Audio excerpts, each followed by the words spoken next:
Hello, everybody. I'm Dr. Jesse Jackson III. I'm the best-selling author and facilitator of the Don't Kick 'Em Out book and training series. I've started this new series, which is entitled Motivating Teachers for Success.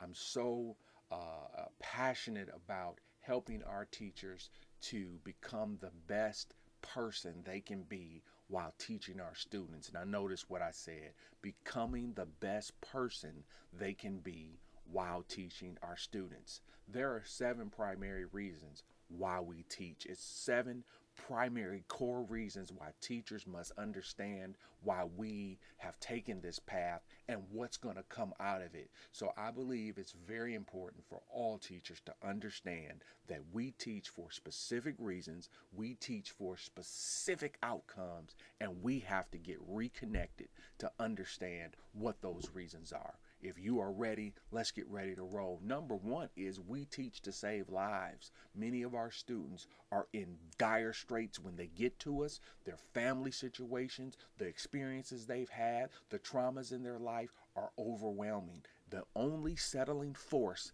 they have in their life is the teacher that's in front of them 6 to 8 hours every day.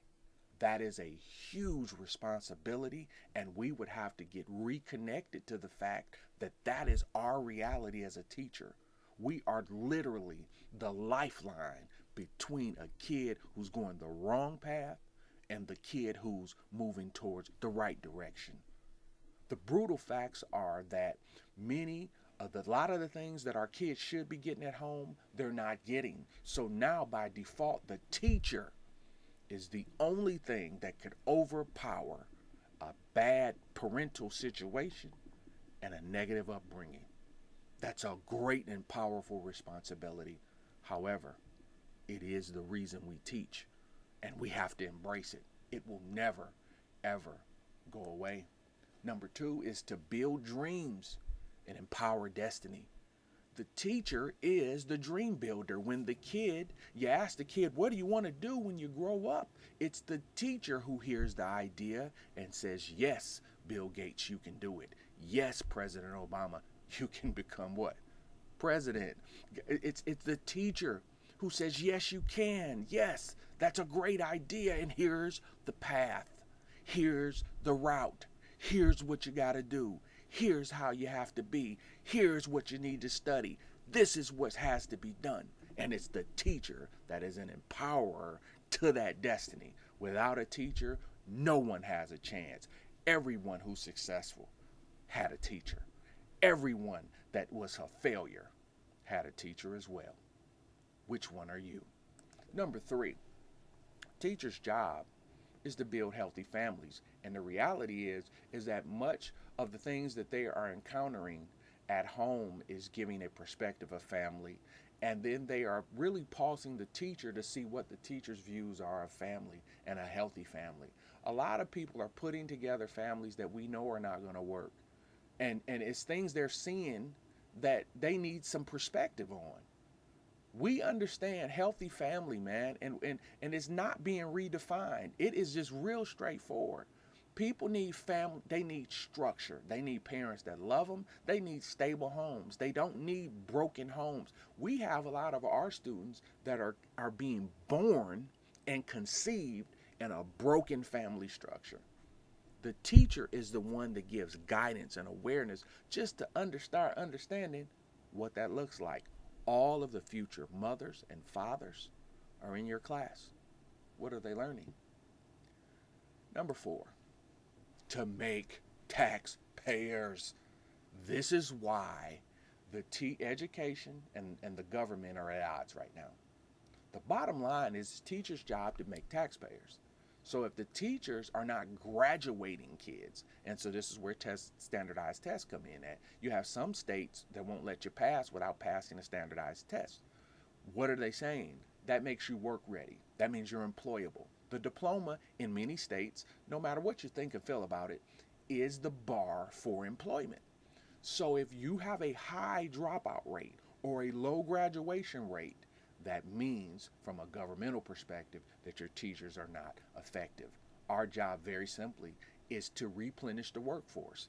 And if we're not putting folks out here who can pay taxes and pay into our Social Security so we can retire and get our money, what are we doing for the country? We control the world economy as a teacher. We control the world economy as a teacher. What are we doing about it? Come on, guys. See, this is the picture that we have to have in our head. Ask yourself, where's this guy going to work? Where is this young person going to work that can't control itself, that doesn't know how to act? And that's what makes you stop it. That is your sell point. That is your pitch to the kid. Dude, you got to have a job. You got to start a business. This kind of conduct is not acceptable. See, that's the reality we have to get through to our children. Number 5, we teach to keep these kids out of prison. We teach to keep these kids out of prison. These kids are in trouble. These kids are doing the wrong thing. And we're teaching them to keep them out of prison. That education gives them a chance to not go to prison, gives them a chance to go to work. The education is the factor to breaking the prison pipeline. The school to prison pipeline is real. It is reality. And it does start right in the school. And it's we as teachers have got to recognize what the prison pipeline looks like. And what does it look like? Poor attendance, poor reading skills, can't get along with peers, high suspension, getting referred for special ed because of emotional reasons, which means you're impulsive, you can't get yourself under control. And we're just saying it's normal. And when you see those factors, that broken family aspect, okay, no male role model, and that's boys and girls, and we start seeing disrespect for authority, those are all the signs of the prison pipeline. And you know we're all seeing it every single day. So now the teacher is the middle ground to rerouting a destiny, by rerouting a kid that's on the wrong path, by challenging him with academia. Academia is the factor that can get someone's attention. Because I've never met one person who want to be stupid. I've never met one person who didn't want to learn how to read. It is a challenge that a teacher skillfully presents to a kid about maximizing their potential. When I got those young men in juvenile to start reading books, and I told them, none of you want to sit around your children 10 years from now and be a father, an idiot who can't read to his kids. And each one of those men took me up on it, and they picked that book up, and they start writing in their journal like I asked them to, because nobody wants to be stupid. Not one person. And that's the teacher's leverage. So we teach to keep them out of prison. We have power to do that. And that's our job to do it. We teach to build equity. Human equity is what I call it. We actually teach because, man, this stuff comes back to us in our life. When we actually are putting a high level of human good out, we're doing some things that can't be done any other way. We are the people who are creating a society people want to live in. You know, and so when you do nice things and you really invest in other folks' children, and I know this personally, man, that stuff comes back to you. It comes back to your children. There's so many wonderful teachers who have done so many things for thousands of kids, and their kids get the blessing for it. We build human equity, and that's the beauty of being a teacher. You get the life. I can't explain it, just the feeling that comes back to me as an adult for my students from 20 years ago that say, hey, coach, hey, thank you for what you did for us. I'm doing this now. Hey, coach, hey, man, listen, I'm here. That means the world and its human equity. And the more you invest, it comes back into your life. It comes back into your children's life. Folks do great things for your children, and they help your kids be successful. So we're building equity. Human equity is what I call it. And last but not least, I always call it the precious P. We teach to prosper and to profit. Now, here's this lie out here. They're out here telling that you don't go into teaching for money. Well, guys, I got news for you. What do you go into it for? Because we didn't go into it for free. And now, see, this is what I'm saying. This is what will help move our field forward. People have to stop disrespecting teaching and saying it's just low paying and you're not going to make money, you're never going to have anything when you're a teacher, because that's crap. And what I'm telling you is, if you are poor as a teacher and you're not making money properly, then you are doing something wrong, because teachers have the most profitable skill in the world, and that's the ability to instruct people in topics. That means you have to leverage your gift and your skills to profit. And that means that's whether you're tutoring an extra 10 hours a week, that's whether you're teaching classes on the weekend. You have no reason as a teacher to be broke. It's bad for our field. It's embarrassing. And this is why we teach. Teachers are role models. Kids want to see how successful you are.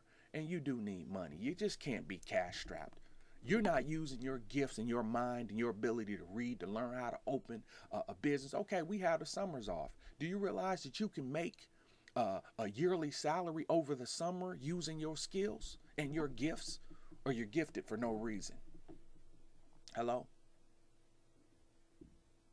I wrote the book, man. It's called Educators and Money. I took it personally upon myself to help teachers start fixing their money. This past school year, I had 7 of my colleagues who lost a spouse during the school year. They went into immediate, serious financial issues.